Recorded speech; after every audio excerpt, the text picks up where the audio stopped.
बरसात का मौसम था और एक रात गांव में बहुत ज्यादा बारिश हो रही थी। उसी गांव के एक होटल पर गांव के कुछ लोग बैठे बात कर रहे थे। ये बरसात रात भर ऐसे ही बरसेगी। मुझे तो लग रहा है हम रात भर यहीं फंसे रहेंगे। तुम्हारा दिमाग तो ठिकाने पर है। रात भर यहाँ? तुम्हें पता नहीं हमारे गांव के जंगल के बारे में? और ऊपर से आज अमावस की रात। मुझे सब पता है भाई, लेकिन ये बरसात थमने का नाम ही नहीं ले रही। क्या करें? मुझे लगता है हमें भीगते हुए ही घर जाना होगा।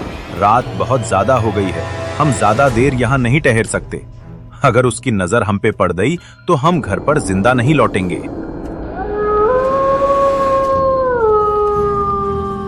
चलो भाई, जल्दी चलो यहाँ से।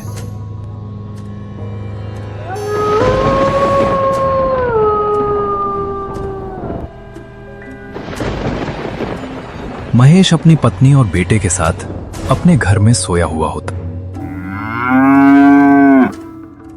तभी अचानक महेश की गाय चिल्लाने लगती है, जो घर के पीछे बंधी हुई होती है। महेश की पत्नी सुधा की नींद खुल जाती है। गाय क्यों चिल्ला रही है इतनी रात गए? ये बारिश तो कुछ थमने वाली नहीं आज रात। ये गाय जंगल के तरफ क्यों जा रही है? सुधा देखती है कि उनकी गाय, जो घर पीछे बंधी हुई थी, वो अचानक जंगल की तरफ दौड़ रही है।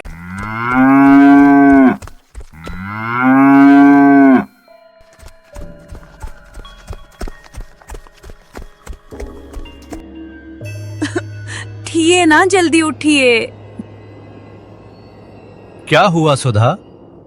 इतनी रात गए, तुझे क्या हुआ है? मुझे कुछ नहीं हुआ है। हमारी गाय जंगल की तरफ भाग गई है। आप जाए, जल्दी जाए बाहर। क्या कहा तुमने? गाय जंगल में भाग गई?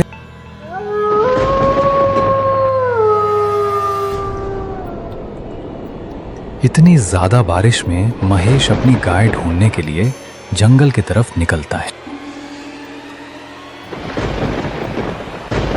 जंगल की तरफ जाते समय महेश को गांव के लोग मिलते हैं, जो होटल से भाग कर आ रहे थे। महेश, तू इस वक्त और इतनी बारिश में जंगल की तरफ क्यों जा रहा है? क्या बताऊं दोस्तों, मेरी गाय जंगल की तरफ भाग गई है लगता है। सठिया गई है, उसी को ढूंढने के लिए जा रहा हूं। महेश, तुझे तो पता है रात में जंगल में जाना मतलब कितना बड़ा खतरा मोड़ लेना है। और ऊपर से आज अमावस की रात और ये बरसात। क्या करूं दोस्तों, मेरे पास और कोई रास्ता नहीं है। सुबह तक अगर गाय को जंगल में छोड़ दूं तो उसे वो राक्षसी भेड़िया मार खाएगा। महेश, जंगल में संभल कर जाना।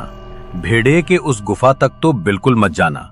अगर कोई इंसान उस गुफा में चला गया तो अनर्थ हो जाएगा। गांव में जानवर तो छोड़ो, कोई इंसान भी नहीं बचेगा।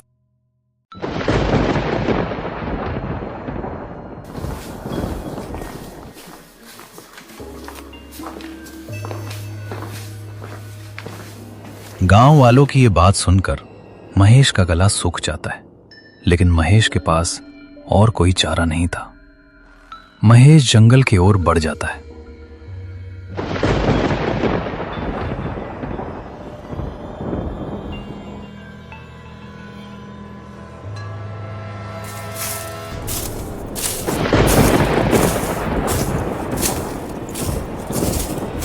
महेश जंगल के अंदर पहुंच जाता, लेकिन दूर दूर तक उसके गाय का कोई पता नहीं होता।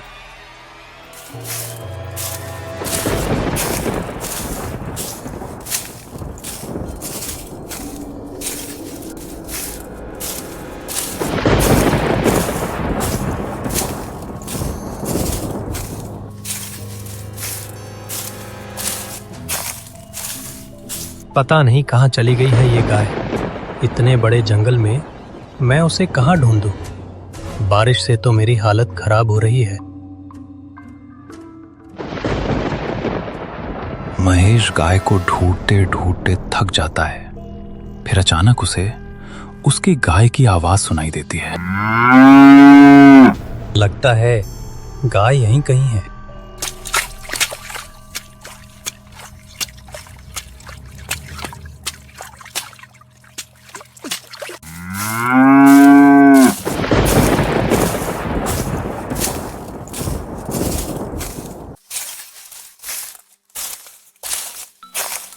महेश देखता है कि गाय का पीछा करते करते वो उसी खतरनाक गुफा के पास आ गया है जहां पर गांव वालों ने जाने से उसे मना किया था, और उसकी गाय उसी गुफा की तरफ भाग रही है।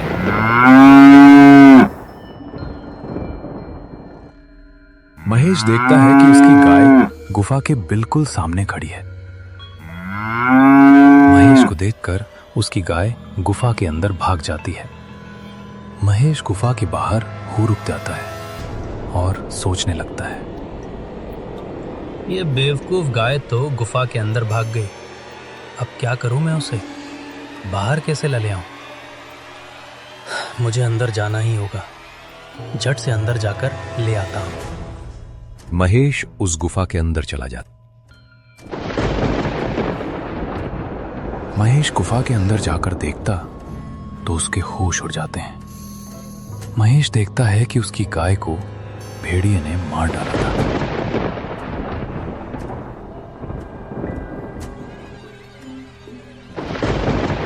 महेश की गाय खून में लथपथ पड़ी हुई थी। यह देखकर महेश के पैरों ताले जमीन खिसक जाती है।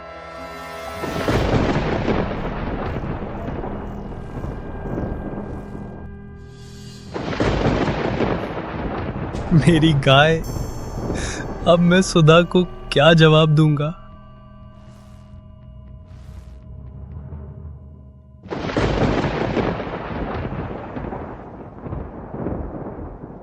महेश की रोने की आवाज भेड़िया सुन लेता है।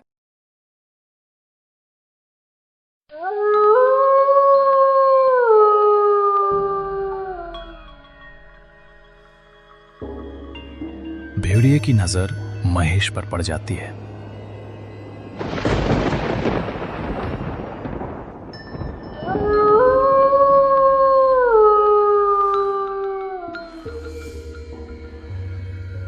भेड़िए को देखकर महेश के होश हो जाते हैं और महेश वहां से भाग जाता है।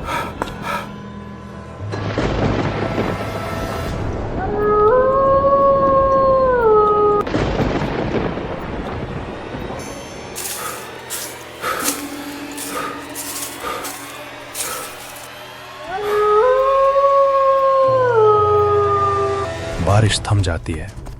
महेश अपनी जान बचाकर गांव आ जाता, लेकिन उसके पीछे पीछे भेड़िया भी गांव तक आ जाता है।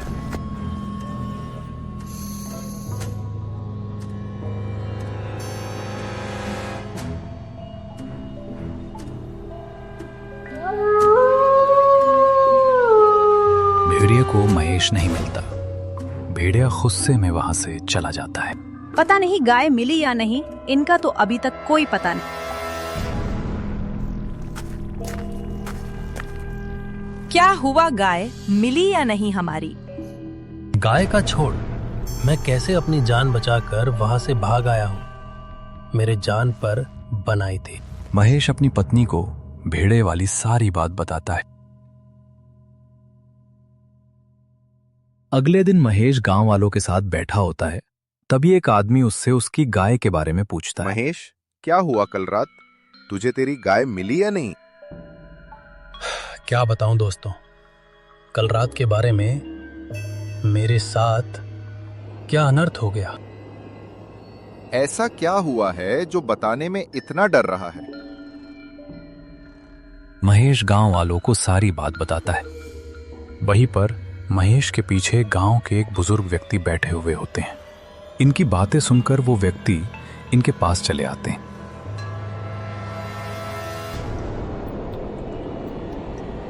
बेटा, तुमने उस गुफा में जाकर बहुत बड़ी गलती कर दी भेड़िया। गुफा के बाहर आ गया है। अब गांव में वो किसी को जिंदा नहीं छोड़ेगा। ये बात सुनकर सब लोग सुन्न हो जाते हैं। फिर शाम के वक्त गांव का बाजार लगा होता है।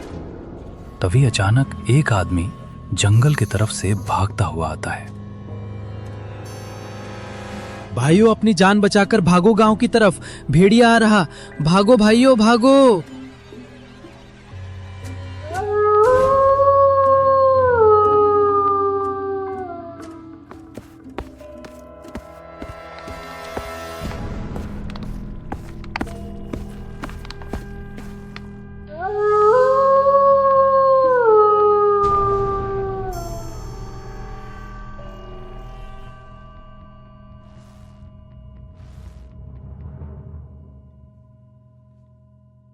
भागो भागो, भेड़िया आया, भागो।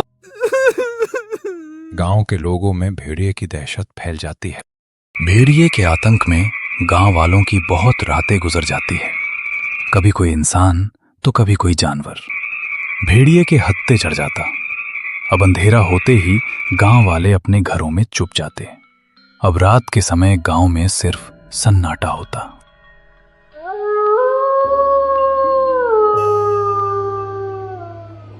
फिर एक दिन शाम के वक्त शहर से महेश का भाई रमेश गांव आता है। रमेश जब गांव में आता है तो वो ये देखकर हैरान हो जाता है कि गांव में इतनी अफरा तफरी क्यों मची है। सब लोग अपने घरों की तरफ क्यों भाग रहे हैं। गोला भाई, ये गांव वालों को क्या हुआ है? आज सब लोग अपने घरों में क्यों भाग रहे हैं? तुझे कुछ मालूम नहीं है क्या रमेश, गांव में किसका आतंक फैला हुआ है? नहीं भैया, मुझे कुछ मालूम नहीं है। मैं शहर से आया हूँ। वैसे इतना ज्यादा किसका आतंक है गांव में जो लोग इतना डर रहे हैं? कोई डाकू डकैत आ रहा है क्या? चोर डाकू से ये गांव वाले कभी डरे हैं क्या जो आज डरेंगे? ये सब आतंक और डर भेड़िए का है। भेड़िया? वो तो उस गुफा में बंद था, वो बाहर कैसे आया? ये सब किया कराया तेरे भाई महेश का है। जा अब उसी से सब कुछ पूछ ले। मुझे मेरी दुकान बंद करना, वरना मैं ही भेड़िए का शिकार हो जाऊंगा और तू भी जल्दी से घर पहुंच जा। रमेश जल्दी अपने घर की तरफ निकलता है।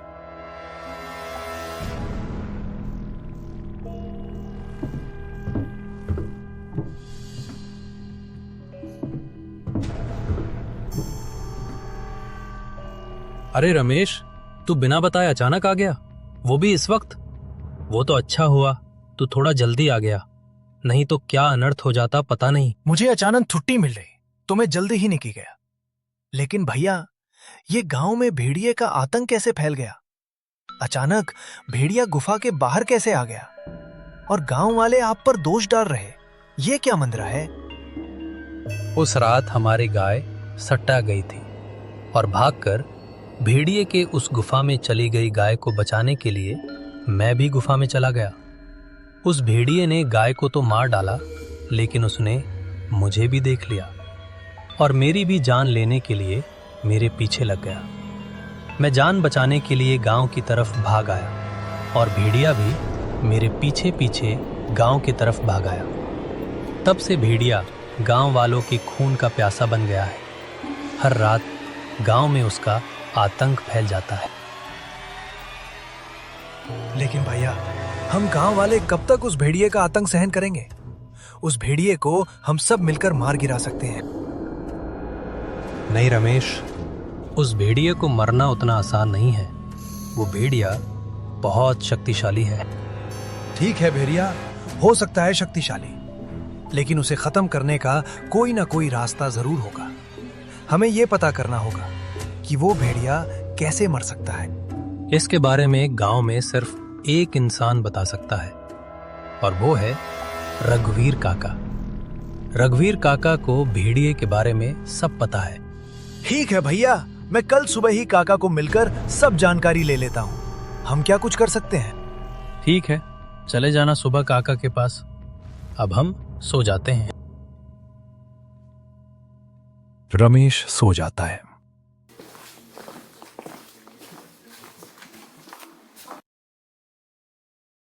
रमेश बेटा, तू कब आया शहर से? बस कल शाम ही आया हो काका। फिर इतने सुबह सुबह कैसे आना हुआ मेरे पास? काका, आप तो जानते ही हो गांव के हालात, गांव में जो भेड़िए का आतंक फैल गया है। मुझे ये जाना था कि हम उस भेड़िए को किस तरह मार सकते हैं। क्या उसे खत्म करने का कोई रास्ता नहीं है? भेड़िए का खात्मा इतना आसान नहीं है जितना तुम सोच रहे हो बेटा। भेड़िए को मारने की कोशिश करना यानी खुद की जान से खेलना है।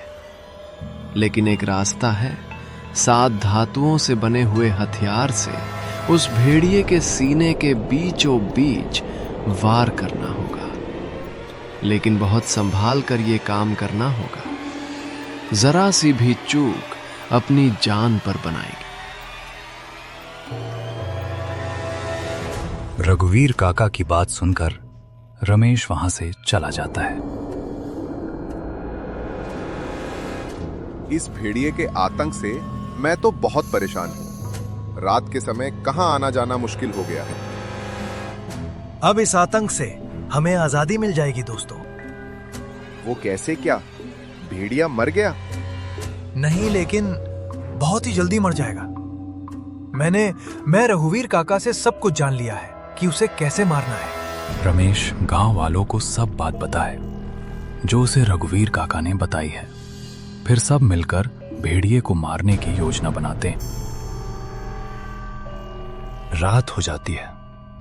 रमेश गांव वालों को लेकर गुफा की ओर बढ़ता है और वो अपने साथ एक बकरी भी ले जाते हैं ताकि भेड़िया बकरी को देखकर गुफा के बाहर आ जाए और ये लोग उसके ऊपर हथियार से वार कर सकें।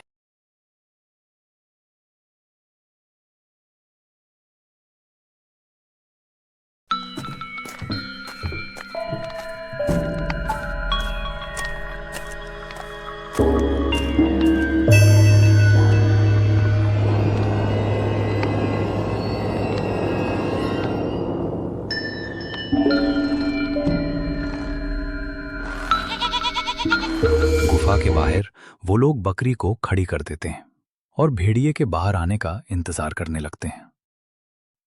बहुत देर गुजर जाता है मगर भेड़िया गुफा के बाहर नहीं आता, क्योंकि इन्हें पता नहीं होता कि भेड़िया तो गुफा से बाहर चला गया है।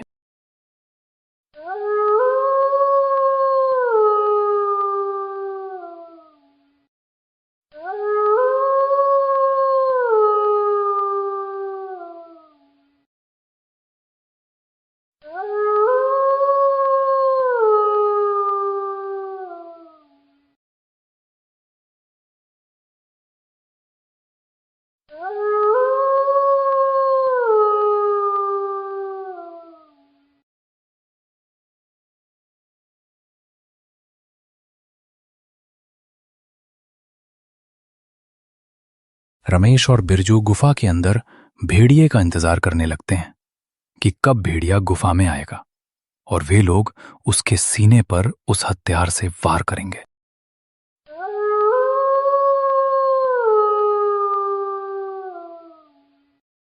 भेड़िया गुफा के अंदर आ जाता है।